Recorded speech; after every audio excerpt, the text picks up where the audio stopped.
Raja dari Utara telah dinobatkan. Minggu lalu, Andy Burnham dikonfirmasi sebagai Perdana Menteri Inggris setelah dipilih oleh rekan-rekannya dari Partai Buruh di parlemen. Sementara visi dia untuk menjadi Perdana Menteri sebagian besar berfokus pada kebijakan domestik, seperti mengurangi ketimpangan dan kesenjangan antara utara dan selatan. Dia juga telah berbicara tentang konflik Israel-Palestina, mengutuk Hamas atas tindakan mereka pada 7 Oktober. Tetapi juga mengkritik kebijakan Israel di Gaza, serta kekerasan yang dilakukan oleh para pemukim. Kini bersama kami dari Manchester ada Raffi Bloom, seorang pengurus di Dewan Kepemimpinan Yahudi. Halo dan terima kasih telah hadir di sini. Halo, terima kasih telah mengundang saya. Jadi ya, memang telah terjadi banyak perubahan terkait Perdana Menteri selama beberapa tahun terakhir, dengan Dewan tentu saja menyuarakan keprihatinan mereka terhadap sikapnya terhadap Israel. Saya tahu ini telah menjadi perhatian dengan semua Perdana Menteri terbaru. Tapi apa sebenarnya kekhawatiran Anda terkait dengan Burnham?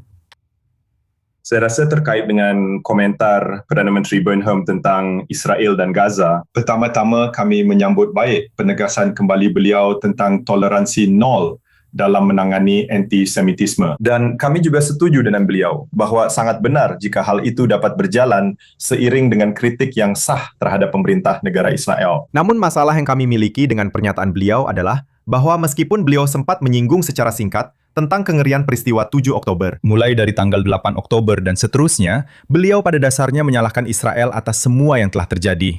Dan beliau sama sekali tidak memberikan tanggung jawab kepada Hamas, kepada rakyat Palestina, kepada Iran, kepada kelompok proksi regional mereka atas hampir 3 tahun perang berikutnya. Dan saya rasa itu adalah sesuatu yang benar-benar harus kami permasalahkan.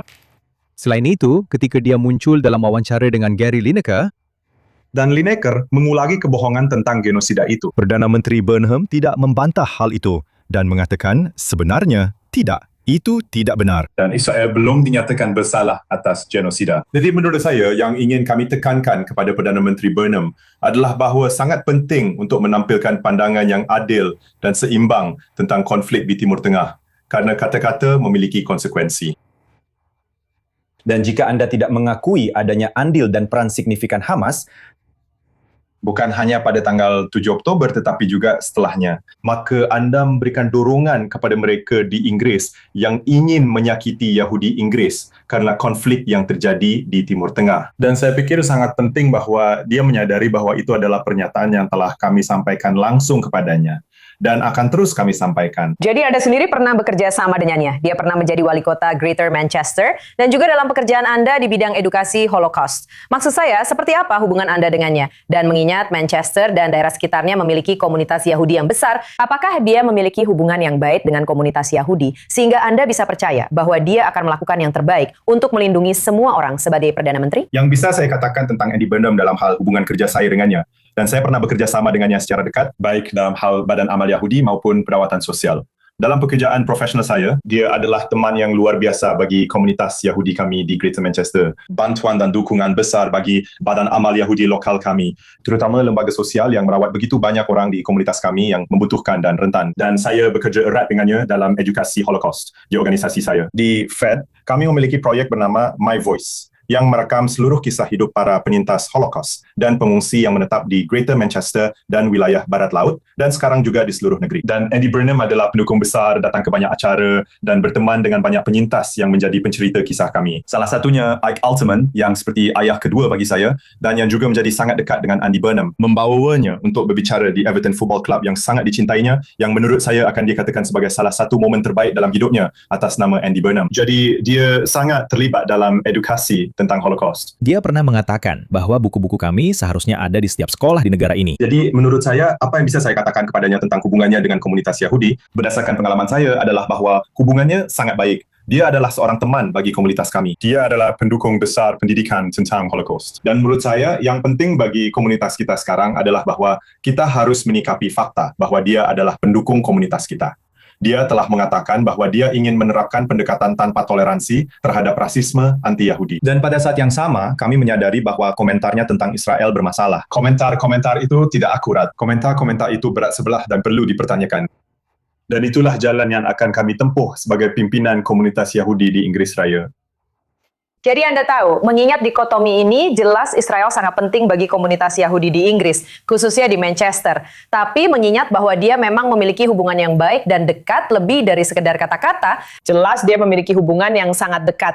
Apakah Anda memiliki harapan atau ekspektasi bahwa mungkin dia bisa membangun jembatan antara masyarakat Inggris dengan komunitas Yahudi? Saya tahu itu dua hal yang berbeda. Masih ada Israel dan apa yang dia katakan, tapi sejauh urusan dalam negeri, apakah Anda memiliki ekspektasi yang tinggi? Karena sepertinya dia memiliki hubungan yang lebih baik dibandingkan pendahulunya. Saya fikir yang benar-benar penting untuk dilakukan oleh Perdana Menteri Burnham adalah melanjutkan beberapa pekerjaan baik yang telah dilakukan di bawah kepemimpinan Keir Starmer. Jadi pendanaan keamanan untuk komunitas kita, yang meskipun itu disambut baik, sebenarnya hanyalah penutup sementara. Kita perlu mengatasi akar penyebab rasisme anti-Yahudi. Bukan hanya, Anda tahu, kita perlu menangani sifat kronisnya, bukan hanya sifat akutnya. Tapi dia perlu terus melanjutkan pelaksanaan investigasi dan rekomendasi dari temuan Lord Mann tentang antisemitisme di layanan kesihatan nasional. Kami akan merilis laporan pada bulan September tentang antisemitisme di sekolah-sekolah dan kami berharap dia akan melaksanakan temuan-temuan tersebut secara penuh. Ia perlu terus menangani radikalisme Islam dan hasutan yang kita lihat di banyak masjid dan tempat lainnya, organisasi komunitas di seluruh negeri juga, dan kita perlu mengatasinya. Dia perlu terus menerapkan undang-undang yang telah disahkan untuk mengatasi dampak kumulatif dari pawai kebencian yang kita lihat setiap minggu di kota kita dan hasutan yang muncul dari sana dengan seruan seperti globalize the intifada. Jadi kami akan memastikan bahawa kami melanjutkan dialog tersebut untuk memastikan bahawa dia terus melakukan tindakan-tindakan itu. Tapi ketika dia menjadi wali kota Manchester Raya, dia sangat-sangat tegas bahawa pendidikan tentang Holocaust sangat penting di setiap sekolah di negeri kita. Bahwa kita membutuhkan itu untuk mendidik generasi muda kita.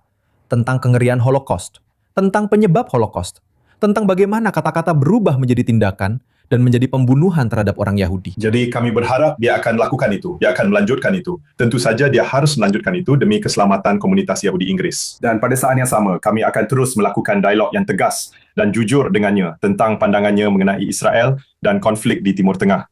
Dan kami akan menjelaskan kepadanya bahawa pandangan itu tidak benar, bahawa kami tidak setuju dengan pandangan tersebut dan bahawa dia harus menempatkan tanggungjawab pada Hamas dan warga Palestina. Dia harus menjelaskan secara rinci bagaimana Hamas mempersiapkan jalur Gaza selama hampir 10 tahun, baik di bawah tanah maupun di atas tanah untuk perang. Bagaimana Israel berusaha keras untuk menghindari korban sipil. Dan kami akan terus berdiskusi dengannya untuk memastikan bahwa ketika dia membicarakannya di masa depan, dia memberikan pendekatan yang seimbang, sesuatu yang memang sangat dibutuhkan. Selain itu, salah satu penunjukannya yang paling menonjol adalah Ed Miliband, mantan pemimpin Partai Buruh yang ditunjuk sebagai Menteri Luar Negeri yang orang tuanya Yahudi. Ia memiliki hubungan yang cukup tegang dengan Israel dan komunitas Yahudi.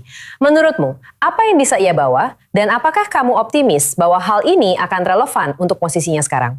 Jadi sekali lagi, dengan Menteri Luar Negeri, kami akan memastikan bahawa dia menyikapi konflik ini dengan sudut pandang yang seimbang. Yang patut diapresiasi adalah bahawa dalam pernyataan awal yang ia keluarkan setelah penunjukannya, Dia mengatakan bahwa dia akan berupaya untuk meringankan penderitaan rakyat Gaza dan pada saat yang sama berusaha memberikan keamanan penuh bagi rakyat Israel. itu adalah sesuatu yang saya rasa kita semua inginkan dan kita semua harapkan. Jadi sekali lagi, dia menyinggung fakta bahawa orang tuanya datang ke Britania Raya untuk melarikan diri dari penganiayaan fasis. Jadi identitas Yahudinya dia jadikan fokus utama dalam pernyataan pertamanya sebagai Menteri Luar Negeri. Tentu saja, kita tahu bahawa secara historis dia mendukung pengakuan negara Palestina, saya rasa sejak tahun 2014. Jadi kita juga memahami bahwa akan ada tantangan dalam mengelola hubungannya dengan Israel. Dan sekali lagi, kami akan bekerja sama dengannya dalam hal itu. Tapi tentu saja pernyataan awal yang dibuat itu seimbang. Baiklah, terima kasih banyak Raffi Blum. Terima kasih.